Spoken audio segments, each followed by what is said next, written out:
Unatazama Kyela Online TV, usisahau kusubscribe, kulike na kucomment.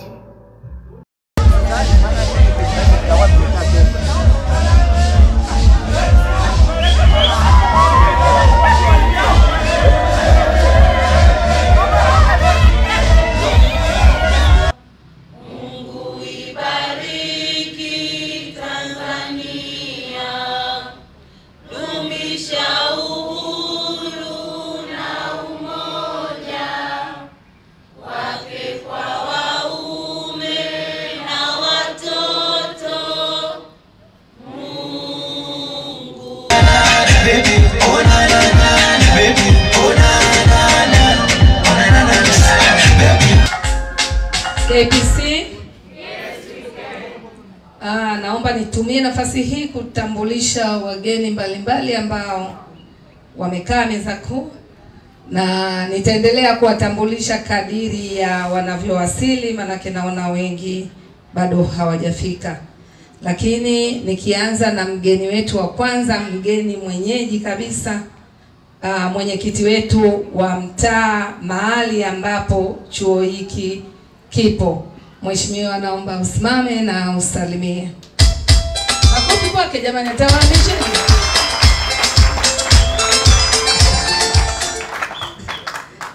Cha pili, napenda kumtambulisha Mama Priska, ametutembelea kutoka Mbeya. Yeye ni mama mjasiriamali na mhudumu wa shughuli mbalimbali za vijana. Atuseme leo. Nichukua nafasi hii pia kumtambulisha mkurugenzi wa Mkami Product, Mkami Tetele. Yeye nitampatia nafasi ya kusema baadaye, kwa sababu yeye ni zao la program mbalimbali za vijana kama ya kwenu hapa Kyela. Lakini sasa hizi ni mjasiriamali mkubwa na kimiliki kampuni yake ya inaitwa Mkami Product. Mpigieni makofi mengi sana. Lakini pia nitaendelea kuwatambulisha wengine kadiri wanavyo wasili. Nifanye kazi nyingine pia ya kumkaribisha mtunuku wetu wa leo, mkuu wa chuo Dr. Salatiel Moyo Mwakyambiki, ili aweze kuunda mkusanyiko huu rasmi kuwa mahafali ya pili ya wanajenzi na mahafali ya 4 ya kozi za muda mrefu. Karibu Dokta, ili ubadilishe mkusanyiko huu kuwa mahafali. Wajibu wangu kwa sasa hivi ni kubadili mkusanyiko huu kuwa ni mahafali ya vijana wetu waliopita kwenye programu ya wanagenzi, lakini pia vijana wetu ambao wako level 3. Kwa mamlaka niliyopewa, ninatangaza rasmi mkusanyiko huu kuwa mahafali ya chuo cha ufundi cha Kyela Polytechnic College mwaka 2025. Tawe taarifa fupi ya mafunzo ya wanafunzi wa wanagenzi na wanafunzi wa muda mrefu. Kwa wanafunzi wa wanagenzi kwa chuo cha KPC, hii ni awamu ya pili. Awamu ya kwanza ilikuwa mwaka wa masomo 2021-2022, ambapo jumla wanagenzi 327 walitunukiwa vyeti baada ya kukamilisha mafunzo. Kwa huu mwaka 2025, jumla wanagenzi zaidi ya 900 walichukua fomu na wanagenzi 724 walifanikiwa kurudisha fomu. Kati yao wanafunzi 180 walichaguliwa katika kozi mbalimbali na wanafunzi 60 walichaguliwa kwa ajili ya reserve. Lakini kwa upendo wako wewe mgeni rasmi ambaye ni mkuu wa chuo, uliwachukua wanafunzi wote, wanafunzi wa reserve na wale waliochaguliwa, ikawa jumla wanafunzi 240. Kati ya wanafunzi 240, wanafunzi 218 walifanikiwa kuripoti na kuanza mafunzo ambao walitoka katika kozi ya umeme ufundi wa magari, uchomeleaji, useremala, ufundi marumaru, ufundi aluminium na PVC, ususi na urembo, pamoja na kozi ya upishi.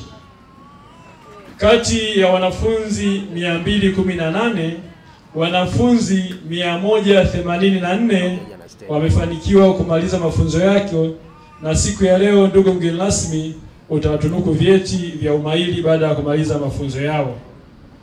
Lakini pia mgeni rasmi, tuna wanafunzi wa mwaka wa pili ambao walianza mafunzo yao mwaka 2024 na leo wanamaliza mafunzo yao, ambao ndani yake tuna kozi ya TEHAMA au Information and Communication Technology, tuna kozi ya Secretary and Computer Application ama uadhiri, tuna kozi ya Food Production ya upishi, tuna kozi ya Welding and Metal Fabrication au kozi ya uchomeleaji, tuna kozi ya Electrical Installation au kozi ya ufundi umeme, tuna kozi ya Motor Vehicle Mechanics au kozi ya ufundi magari. Ndugu mgeni rasmi, kwa hiyo siku ya leo utawatunuku vyeti vya umahiri wanafunzi wa mafunzo ya muda mrefu na wanafunzi wa kozi za muda mfupi ambao ndani yake na mafunzo ya wanagenzi. Ndugu mgeni rasmi, haya mafunzo ya wanagenzi ni wanafunzi wa namna gani? Hawa ni wanafunzi ambao wanafadhiliwa na serikali ya Jamhuri ya Muungano wa Tanzania kupitia ofisi ya Waziri Mkuu, Wizara ya Kazi, Ajira na Vijana. Mafunzo haya yanafadhiliwa kwa 100%. Baada ya serikali kuona wanafunzi mbalimbali wanasoma, kwa mara ya kwanza tulijua kozi za VETA ni kwa wanafunzi wale waliofeli masomo ya kawaida. Ndio maana kulikuwa na kauli ya wazazi anakwambia mtoto kafeli, umeshindwa kupeleka hata VETA. Ilionekana VETA ni sehemu yaliyoshindwa. Lakini kwa sasa kwa serikali yetu, VETA ni sehemu ya kimbilio, ni sehemu ambayo watu wanapata ujuzi, kwa sababu ni sehemu pekee ambayo mtu anaweza kujiajiri. Na mfano dhahiri, ndani ya wanafunzi wa wanagenzi kuna wanafunzi waliomaliza shahada katika kozi mbalimbali, lakini baada ya kuona zile kozi hazina fursa ya kujiajiri, wamekuja kwenye ufundi ambao wanaweza kusaidia wakapata ajira. Kwa hiyo mafunzo ya ufundi ni sehemu pekee ambayo mtu unaweza ukajiwa, vile vile unaweza ukajiajiri. Ukamilisha mafunzo ya ufundi kwa namna moja au nyingine, ukiwa na jitihada zako, baada ya kuunganisha na mbinu mbalimbali kwa walimu, unaweza kuendesha maisha yako wewe mwenyewe pasipokuwa na utegemezi wa kusubiria ajira. Hivyo ndugu mgeni rasmi, na waasa wazazi, na waasa vijana, na waasa wanafunzi watumie fursa hii adhimu kwa kujiunga na mafunzo ya ufundi katika chuo cha ufundi Kyela, yani Kyela Polytechnic College, kwa ajili ya kuandaa maisha yao ya leo na maisha ya baadaye. Maisha yao ya baadaye yanapatikana kupitia mafunzo mbalimbali watakayoyapata katika chuo hichi. Nashukuru kwa kunisikiliza. Karibuni sana Kyela Polytechnic College.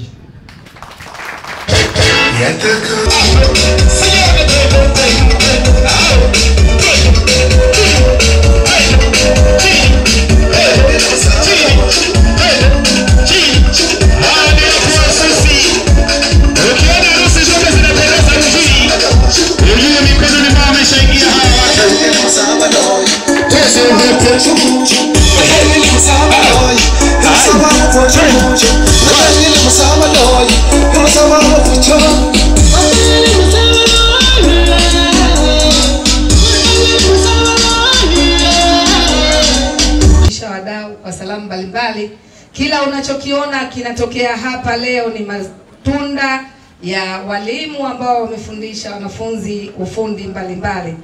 Ukiona mdada mzuri amesukwa KPC. Ukiona wasichana wazuri wamevaa nguo wamependeza, zimeshonwa katika karakana ya KPC.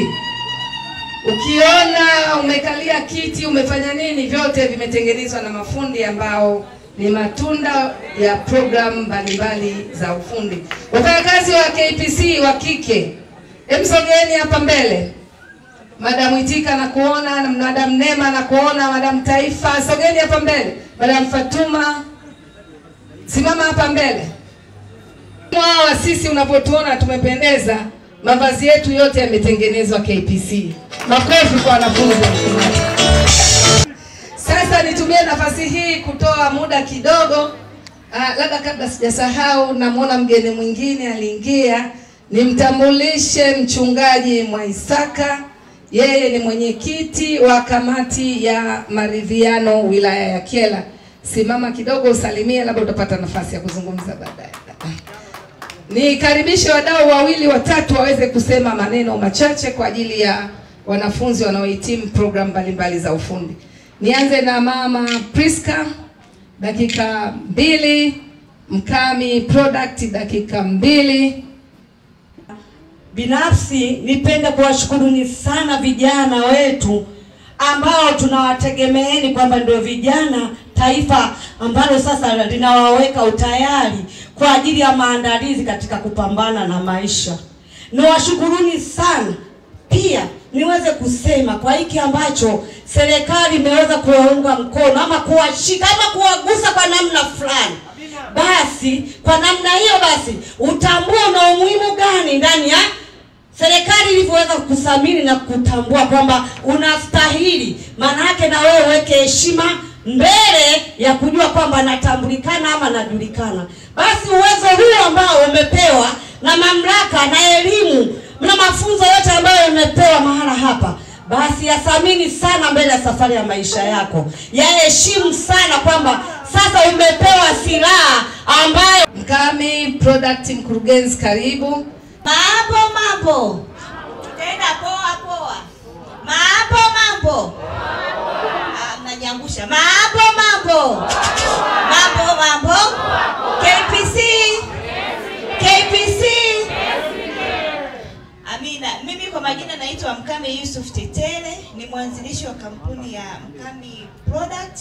Tunaojishughulisha na usindikaji wa viungo vya chakula, pilau masala, timasala, tangawizi, iliki na mdalasini. Mimi pia niliweza kupata mafunzo kama nyie hapa leo ambavyo mliweza kupata mafunzo ya ujasiriamali ya kuweza kusindika chakula. Kupitia mafunzo hayo sikuweza kukaa kimya ama kuacha tu kitu nilichoweza kukipata kikapita. Tena ni mafunzo ambayo niliyapata kwa muda mfupi tu. Nadhani ulivyoamua kwamba mimi nataka kuwa msusi, inamaanisha hicho kitu nakipenda. Kwa hiyo mimi mwenyewe nilipoamua kuweza kujifunza mafunzo ya usindikaji wa chakula, nikaona kwamba nimejifunza sawa, lakini nisiache, nitumie fursa hiyo kwa ajili ya kuweza kujipatia mimi mwenyewe kipato.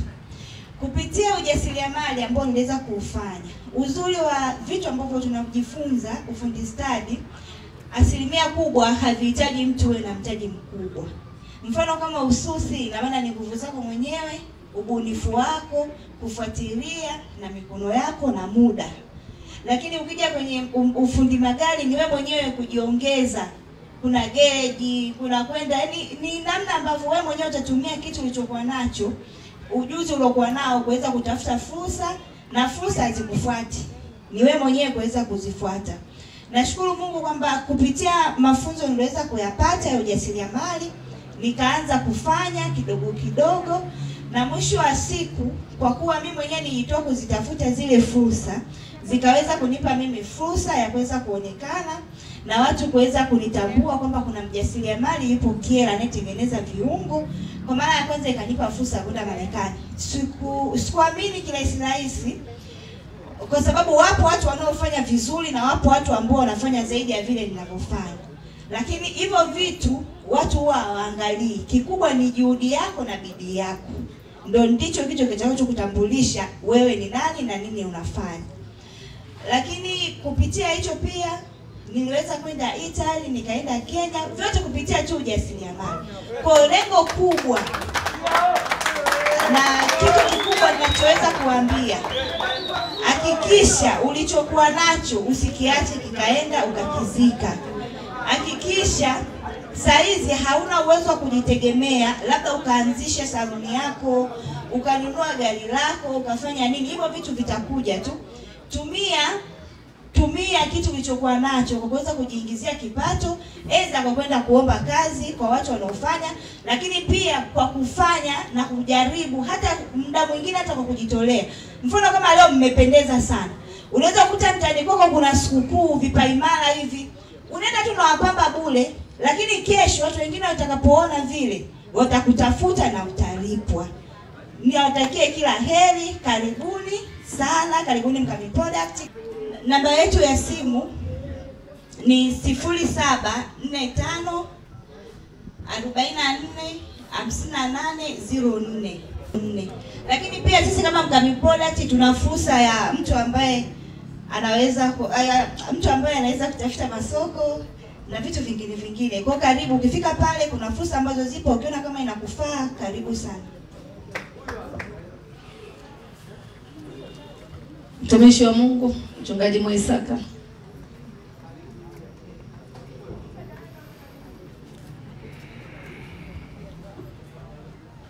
Jamani, Bwana Yesu asifiwe.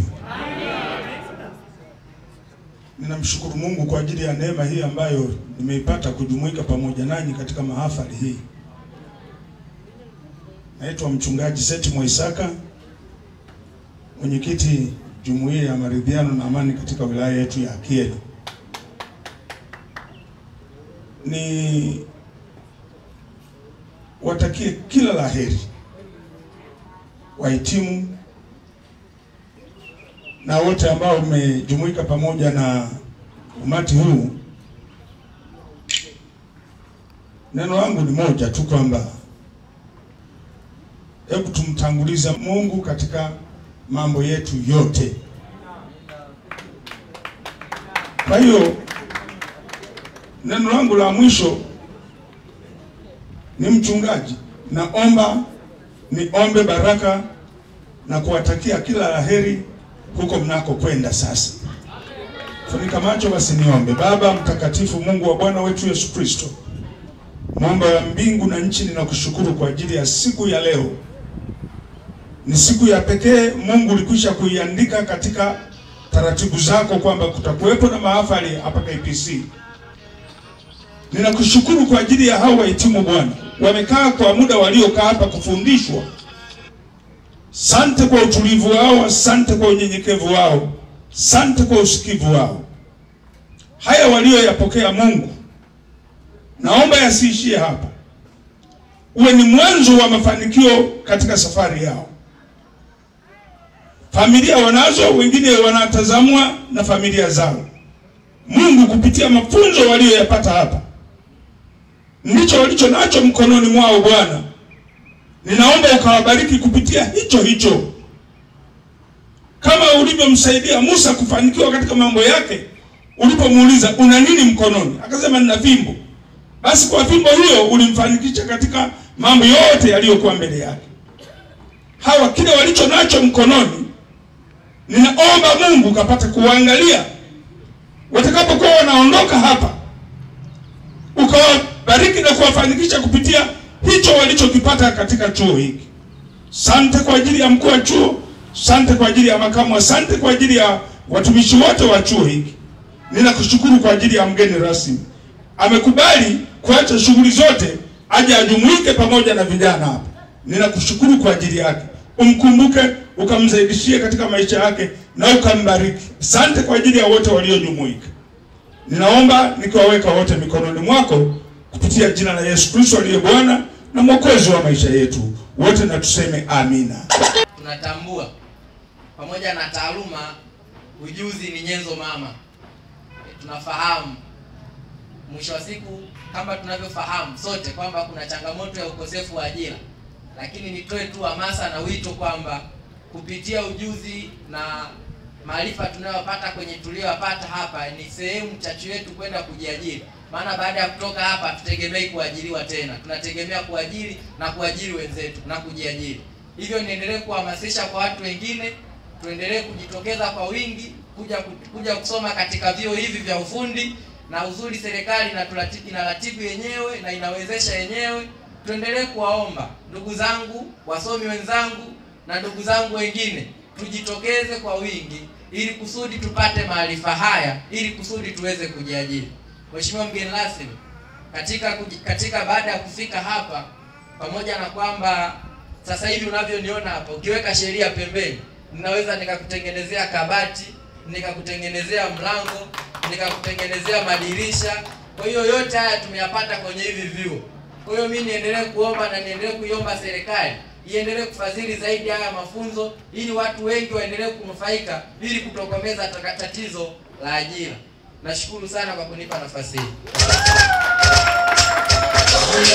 Naam, ndugu mtazamaji wa Kyela Online TV, hawa walio mbele yako ni Makatili Dancers. Hawa ni madansa ambao wapo wilayani Kyela, na hapa ni katika mahafali ya chuo cha ufundi yani KPC, ambapo wamekuja kwa ajili ya kusherehesha na kufurahisha sherehe ya leo ya mahafali ya KPC.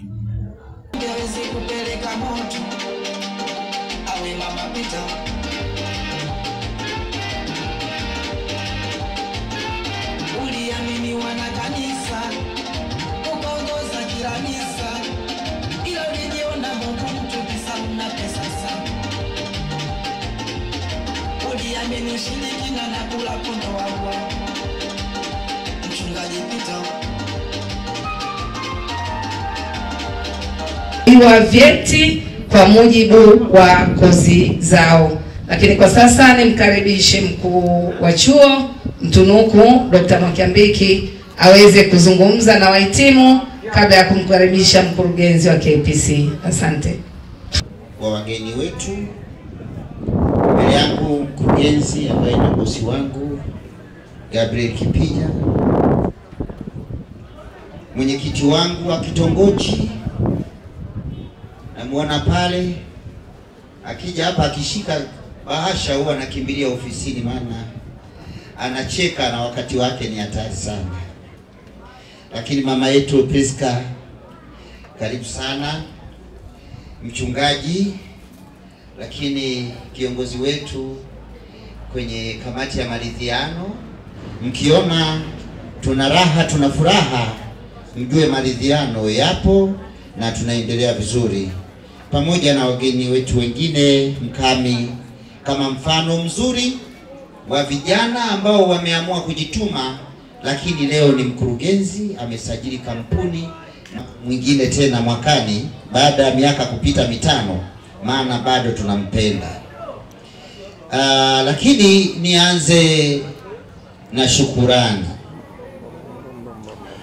Katika mazungumzo yenu yote wahitimu mmezungumzia nguvu kubwa iliyowekwa na rais wetu mpendwa Samia Suluhu Hassan, ambayo imewafanya leo muwe wahitimu baada ya karibu mwaka mzima wa kusoma. Basi tusimame tumshangilie kwa sababu amewaongezea nyenzo. Haya, wote mikono juu. Samia hoye! Asanteni. Sasa mimi nadhani niseme kwa ufupi juu ya uwepo wetu hapa, lakini pia tupongeze serikali yetu, tupongeze bunge letu, wizara, walimu wetu, viongozi wa KPC na wafanyakazi wengine wote, kwa sababu kwa juhudi zao zote kwa pamoja ndio maana tumefika hapa. Maendeleo ni juhudi binafsi. Naomba nirudie. Maendeleo ni nini? Sasa kama mmelala mjasoma. Maendeleo ni juhudi binafsi. Nasema maendeleo ni juhudi binafsi kwa sababu kuna watu ambao wakusoma kabisa lakini wana maendeleo yao mazuri. Ni uongo au ni ukweli? Lakini kuna wengine wamesoma wakafika darasa la 7, ni darasa kubwa tu, lakini wameshika fedha, wanaishi kwa raha na wamefanikiwa. Ni uongo ni ukweli? Kuna waliofika vyuo vikuu, wamefika vyuo vikuu wakasoma sana, wakapewa elimu na serikali ikatoa fedha, lakini kuna wengine ni maskini. Uongo ukweli? Lakini kuna walemavu, tumeona mwenzetu hasikii lakini kalipiga sebene, kalichapa sebene hapa, ni hatari. Uongo ukweli? Kwa hiyo maendeleo ni juhudi binafsi. Tunamshukuru mzee Kipija hapa, tukimaanisha pia kuna wazee wameendelea. Kwa hakuna cha umri, hakuna cha elimu, hakuna kwa chochote. ili mradi wewe ukiamua kuendelea utaendelea tu. Sasa wewe kijana uliyeko hapa ambaye ni muhitimu, kwanza una elimu. Ni kweli ni uongo? Elimu angalau umefika form 4. Jamani, ni kweli ni uongo? Kweli. Ukitaka kujua vijana ambao wanaanza kupotea ni wale ambao hata wasikilizi. Wanaangalia watu wanaopita. Lakini umepewa ufundi.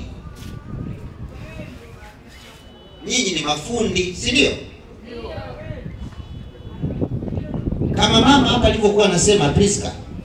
Kwa maana hiyo mna nyenzo nyingi ambazo lazima mzitumie katika kuleta mabadiliko ya maisha yenu. Nimewaona wote mna afya nzuri, ni wazuri, mliopendeza, lakini nyinyi pia ni vijana, mmeelimika, ni mafundi, lakini pia tuna mchungaji amewaombea. Kwa hiyo hata Mungu yuko mbele yenu. Kipi kitawafanya msiendelee? Kipi kitakufanya uwe maskini? Ni kipi? Niwaulize wahitimu, kipi kitakurudisha nyuma? Kwa maana kwamba tunasema kila kilichoko mbele yako unapaswa kupambana nacho na kukishinda, kwa sababu Mungu amekupa nyenzo na rais wetu Samia Suluhu Hassan amekuongezea ujuzi. Manake ukitoka hapa wewe una uwezo wa kwenda kutafuta fedha na maisha yako. Ukikwama utakuwa unadhalilisha juhudi za rais wako alizotumia fedha na muda kuhakikisha kwamba wewe umeelimika.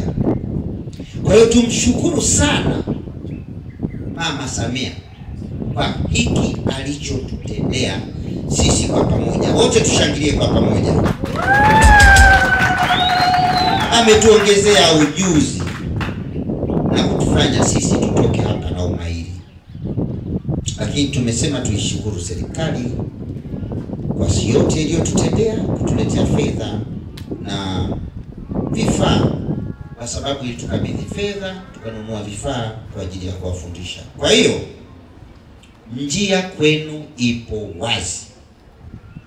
Njia kwenu ipo wazi. Sitarajii, labda kwa vile sijawafahamu kwa sura wote, sitarajii kijana aliyesoma KPC nimkute mtaani hana kitu. Nachotegemea mkiondoka hapa sasa hivi, baada ya masaa machache tukikutana mtaani, niwe na kunywa soda, kwa sababu sitegemei kuwa na vijana maskini. Sitarajii. Wanaume mnasemaje? Akina dada mnasemaje? Wazazi wetu mnasemaje? Wazazi wenu wamewaruhusu mje hapa wakitarajia nyinyi hamtaenda kufanya kazi ya kufagia ndani. Wanataka kuwatoa pale kwenye kazi ya kufagia, mwende mkafanye kazi ambayo itawapa fedha. Kuna binti anategemea kuolewa baada ya hapa. Niambieni, anayetaka kuolewa baada ya hapa? Anayetaka kufanya kazi baada ya hapa? Hamjachangamka. Naona wote unasubiri kwenda kwenye ndoa, eti ndio jibu la maisha. Semeni hapana. Ishindwe. Kwa hiyo naona wanacheka. Kwa hiyo njio ipo wazi. Sitarajii kupata kijana kutoka KPC nikaambiwa ni mlevi. Wanaume mpo? Mtakuwa walevi? Mnaniahidi? Sitegemei kuwa mtu wa kula bata tu. Kustarehe si jambo baya, lakini wewe toka asubuhi mpaka jioni ni kula bata tu. Kati yenu yupo namna hiyo? Kuna mvivu? Kuna mtu ambaye ni wa kulaumu maisha.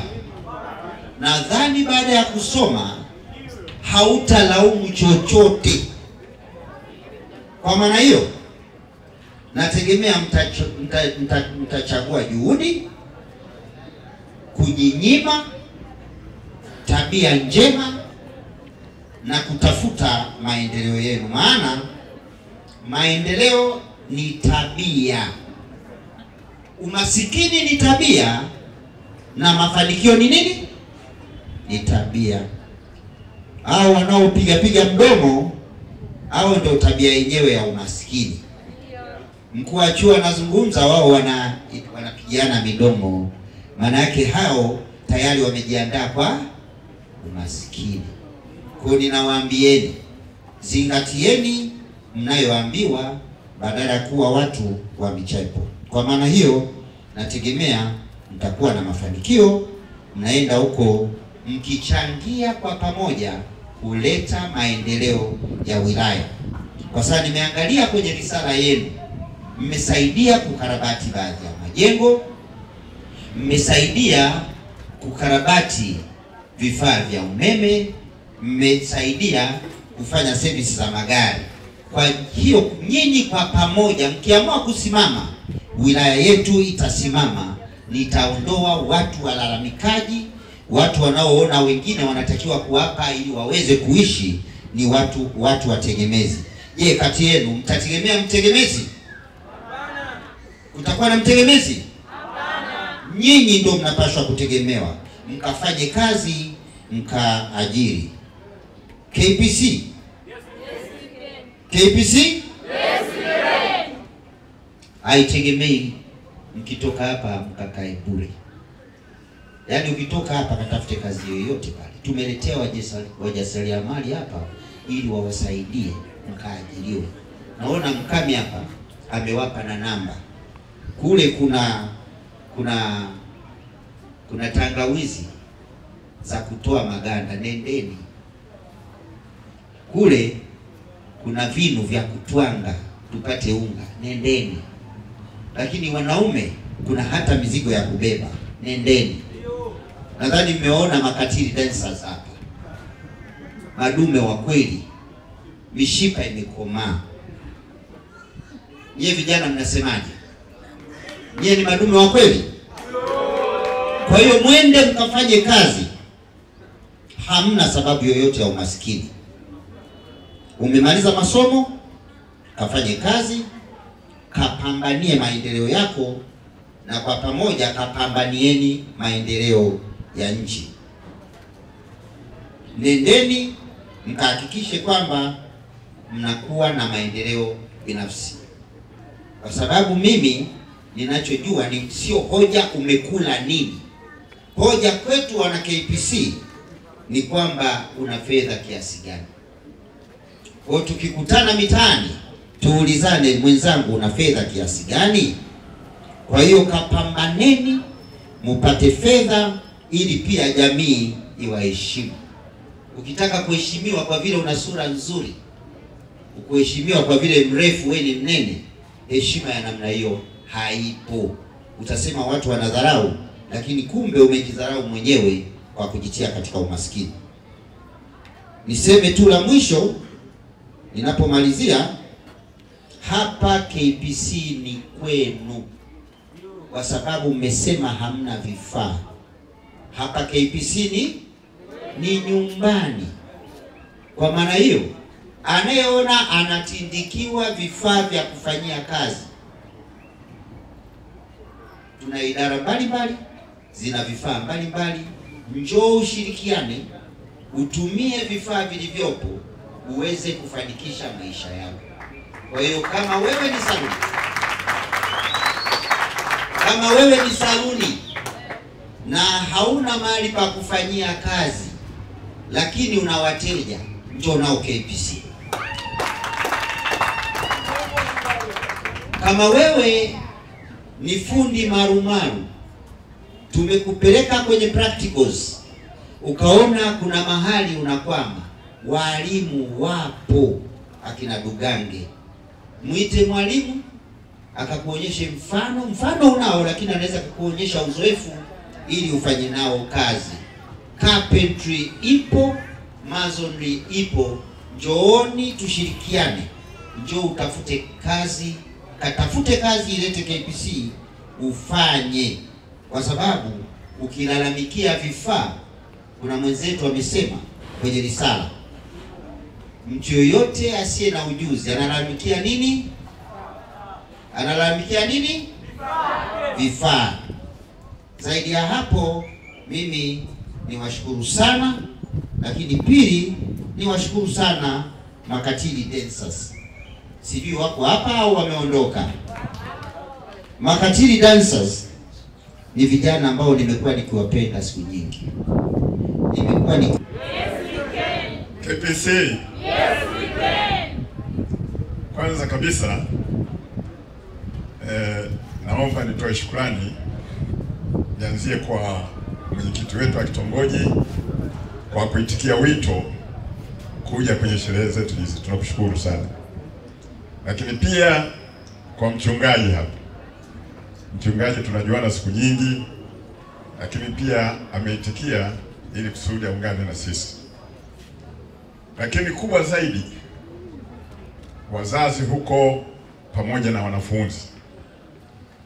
Mimi naomba nitoe shukrani zangu kubwa kwa mkuu wa chuo ambaye ni Dr.